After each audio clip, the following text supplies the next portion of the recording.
वज़ीर-ए-आज़म की अपोजिशन रहनुमा के नाम चिट्ठी टीरेज़ा मे ने जेरेमी कॉर्बिन की ब्रेक्सिट मुआहदे पर तरामीम को खुशाइन करार दे दिया। कहा दोनों जमातों को आयरिश बॉर्डर के मसले पर मुज़ाकरात करना होंगे।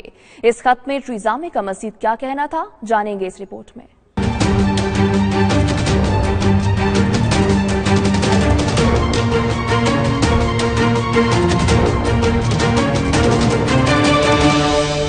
कुफ्र टूटा खुदा खुदा करके वजीर आजम टीरेज़ा मे की जमात और अपोजिशन लेबर पार्टी ने बरतानिया की यूरोपीय यूनियन से अलहदगी पर इतफाक कर लिया, मगर जेरेमी कॉर्बिन की तरामीम को मद्देनजर रखते हुए ब्रेक्जिट मुआहदे में तब्दीलियां करना टीरेज़ा मे के लिए मुश्किल हो गया। वजीर आजम टीरेज़ा मे ने अपोजिशन लीडर जेरेमी कॉर्बिन को खत लिखा, जिसमें टीरेज़ा मे ने अपोजिशन रहनुमा की जानिब से पेश करदा तरामीम को मुस्तरद नहीं किया, बल्कि उन्हें यह देखकर खुशी हुई कि अपोजिशन जमात किसी इलेक्शन और दूसरे रेफरेंडम के हक में नहीं बल्कि यूरोपीय यूनियन से अलहदगी के हक में है। टीरेज़ा मे ने कहा कि वो लेबर पार्टी के साथ मिलकर आयरिश बैकस्टॉप बॉर्डर के मसले को हल करना चाहती हैं। टीरेज़ा मे ने खत में कहा कि बरतानिया मुआहदे के तहत यूरोपीय यूनियन से अलहदगी इख्तियार करेगा, मगर अब जरूरत है इस मुआहदे की जो आयरलैंड की आवाम के साथ किए गए हैं। हमारे वादों का एहतराम करे, जिसको पार्लियामेंट की हमायत हासिल हो और जिसकी बिना पर यूरोपीय यूनियन से मुज़ाकरात हो सके। दूसरी जानिब अपोजिशन रहनुमा का कहना था कि अगर टीरेज़ा मे ब्रेक्जिट के इस मुआहदे पर पार्लियामेंट से हमायत हासिल करने में नाकाम रही तो इस सूरत में आम इंतखाबात होने चाहिए।